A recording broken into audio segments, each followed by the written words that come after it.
하나님의 크신 사랑과 은총이 오늘 모이신 그 친구들에게, 그 친구들의 가족과 삶의 자리마다 함께 하시기를 바랍니다. 우리 지난 주일에 사도행전 2장 말씀을 봤어요. 기억나죠 여러분? 만화본 거. 한 다락방에 모인 주님의 사람들이 기도를 열심히 하고 있던 도중 성령님이 임하시고 방언을 말합니다. 이 방언으로 세계 여러 나라에서 모인 사람들에게 하나님의 큰 일을 전하게 됩니다. 그리고 베드로는 사람들 앞에 서서 복음을 선포하였고 3,000명이나 되는 사람들이 세례를 받고 주님을 믿게 되죠. 또한 이 사람들은 복음을 믿는 사람들이 새로운 공동체를 이루어갑니다. 교회의 시작입니다. 자신의 것을 나누고 서로를 섬기며 성전에 모이기를 힘쓰고 하나님을 찬양하는 공동체를 이룹니다. 이 공동체가 온 백성에게 칭찬받는 공동체가 되었고 구원받은 백성이 날로날로 들어갔다 라고 말하고 있습니다. 우리가 지난주에 본 사도행전 2장의 이야기입니다. 오늘은 그 뒤로 이어지는 사도행전 3장과 4장의 이야기를 보려고 해요. 사도행전 3장과 4장의 말씀은 성령님의 능력으로 담대히 복음을 선포했던 베드로와 요한의 이야기입니다. 그런데 담대함이 무슨 뜻인지 볼게요. 담대함, 한자로 쓰면 쓸기 담자에 큰 대자를 씁니다. 쓸기가 크다. 우리가 흔히 쓰는 표현 중에 요즘에 친구들은 안 쓸지도 모르겠지만 간이 크다, 간도 크다 이런 말을 하죠. 이게 담대함이에요. 사전적 의미로 겁이 없고 굉장히 두둑함이라고 합니다. 우리는 어떤 상황에 이 담대함이 필요할까? 우리가 평소에 잘 쓰지 않는 단어죠. 담대함. 하지만 우리는 많은 순간순간에 우리 일생의 많은 부분에서 이 담대함이 필요합니다. 우리 선택의 기로에 놓였을 때 지혜도 필요하지만 과감히 결단할 수 있는 이런 담대함 또한 필요한 것이죠. 제가 원래 꿈이 교사였어요. 고3 여름방학까지 교사였는데 과감히 지금까지 준비를 다 포기하고 목사가 되기로 진로를 바꿉니다. 그때 필요한 게 담대함이었죠. 우리 친구들도 이제 앞으로 살 날도 많은데 선택의 순간들이 많이 있을 거예요. 그때마다 담대함이 필요하게 될 거예요. 또한 많은 사람들 앞에서 발표를 하거나 스포츠를 할 때 또 이성에게 사랑을 고백하는 일들에서도 담대함이 필요합니다. 그리고 이렇게 뭔가 좀 더 큰 일보다 작은 일들, 사소한 일들 사이에도 담대함이 필요하죠. 고마움을 표할 때도 또 사과하고 용서를 구할 때도 우리는 담대함이 필요합니다. 심지어 게임을 할 때도 그런 게 필요하죠. 친구들 롤이나 배드를 해도 모르겠지만 따위를 칠 때 들어갈 줄 알아야 되고 그죠? 1대1로 총질을 할 때 총을 쏠 줄 알아야 돼요. 그래야 이기는 거죠. 멍멍거리면 실패합니다. 지는 거예요. 그럼 이제 담대한 마음으로 우리 친구들은 채팅창을 봐야 되죠. 담대함은 우리 삶 속에 많은 부분에서 필요로 하는 것입니다. 그렇다면 성경에서는 우리에게 어떠한 담대함을 가지라 말하는지 보겠습니다. 성경에서 담대함이라는 단어가 사용될 때에는 일단 구약에서는 겁이 없고 용감하다라는 뜻으로 주로 사용이 됩니다. 구약에서는 이제 대적들이 있죠. 아말렉이나 암몬이나 블레셋 같은 이스라엘 대적들이나 또 악한 사람들, 악인에 대한 용기 있는 행동을 가리킬 때 주로 사용이 됩니다. 여호수아 1장 6절 말씀에 강하고 담대하라. 너는 내가 그들의 조상에게 맹세하여 그들에게 주리라 한 땅을 이 백성에게 차지하게 하리라 라고 하나님께서 말씀하십니다. 이스라엘 민족이 가나안 땅을 정복하기 위해서 요단강을 건너야 하는 입장에 놓였습니다. 그 요단강 앞에서 하나님께서 여호수아에게 담대하라 말씀하신 것입니다.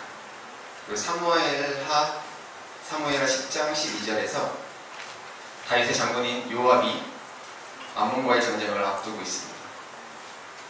그때 자신과 함께 전쟁에 참여했던 아비새에게 이렇게 말합니다.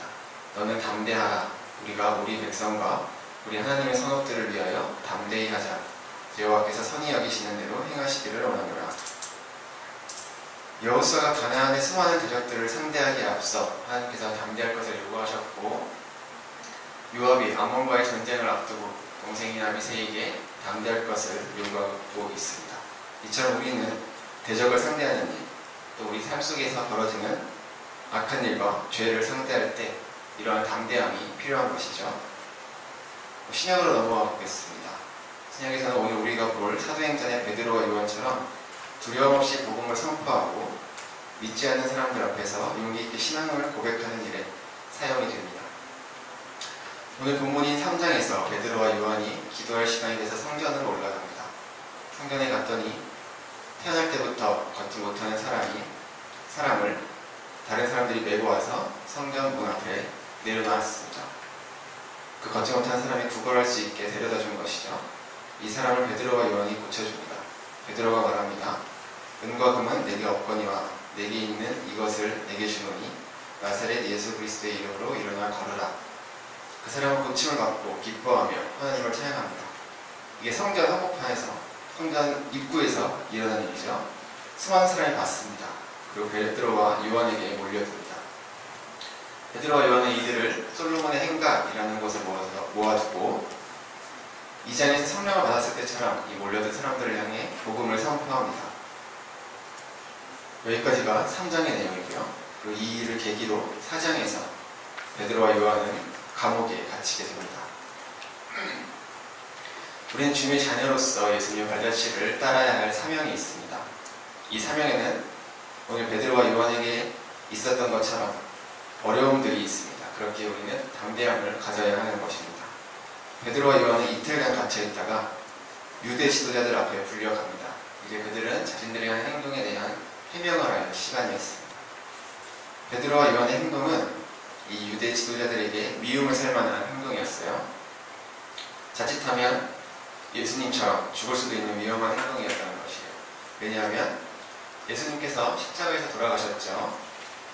이 십자가 사형을 주도한 세력이 누구죠? 바로 이 유대 지도자들이었습니다. 유대 지도자들에게는 예수님이 이단자였고 죄인이어야만 했어요. 그래야 자신들의 행동이 정당화되기 때문이죠.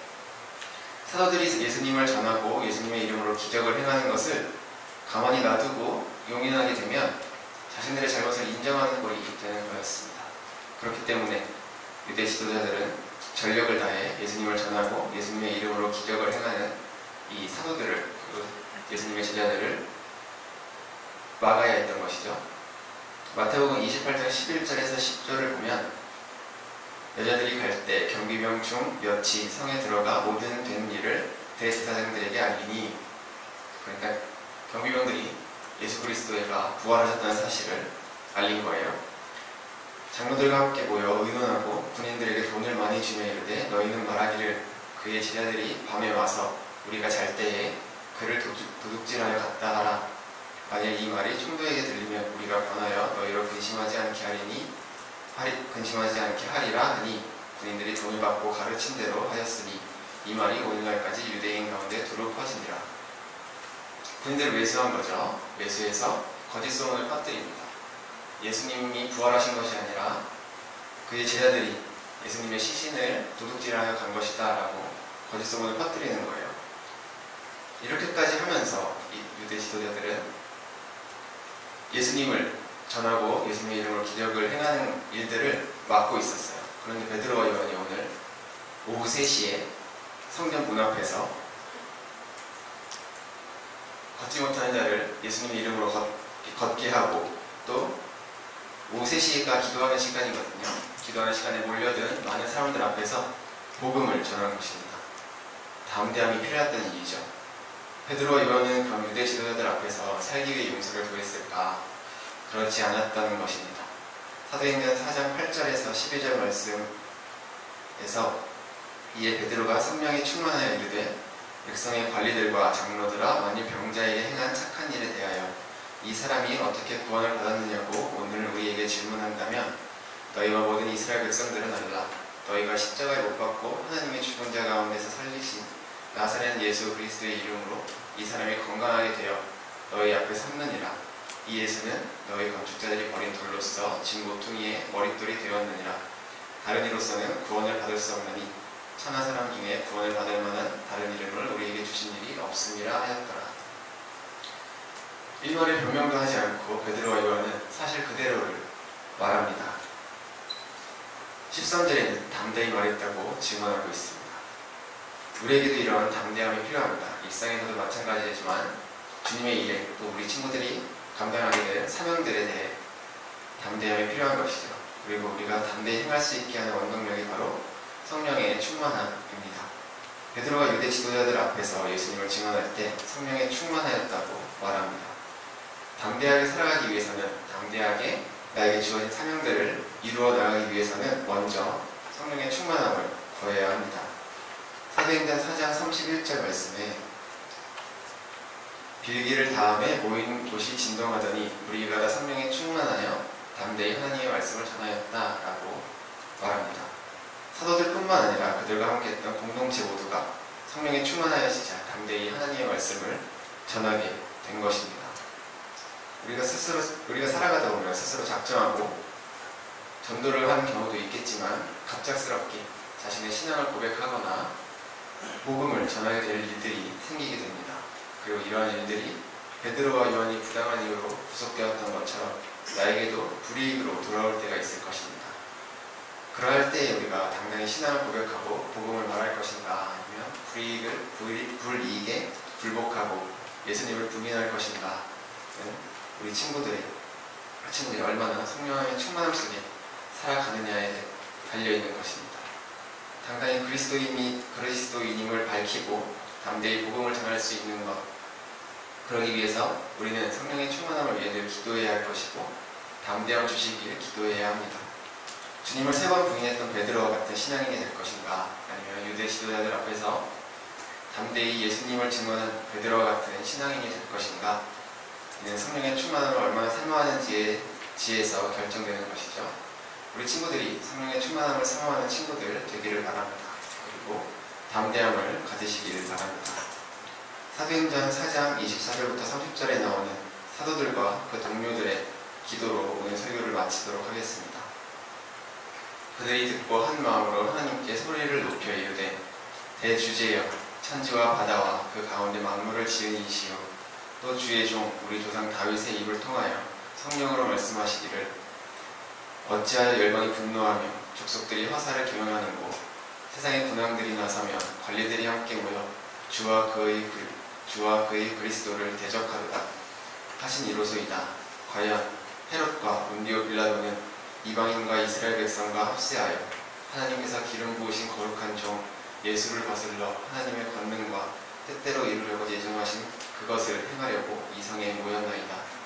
주여 이제도 그들의 위협함을 굽어보시옵고 또 종들로 하여금 담대히 하나님의 말씀을 전하게 하여 주시오며 손을 내밀어 병을 낫게 하시옵고 표적과 기사가 거룩한 종 예수의 이름으로 이루어지게 하옵소서.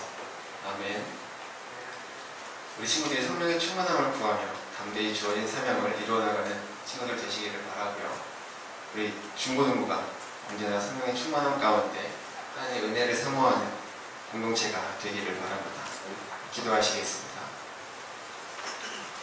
하나님 아버지, 우리에게 속하신 성령님을 보내주시옵소서. 성령님의 임재하심 속에, 충만함 속에 담대히 주님을 전하게 하여 주시옵소서. 담대히 맡기신 사명을 이뤄나가게 하여 주시옵소서. 우리 중고등부가 주님께 귀하게 쓰임받는 공동체가 되게 하시고 뜨겁게 기도하며 찬양하는 공동체가 되게 하여 주시옵소서. 그리하여 많은 이들이 더해지고 믿음이 성장하는 우리 중고등부 친구들 되게 하여 주시옵소서. 예수님의 이름으로 기도드립니다. 아멘.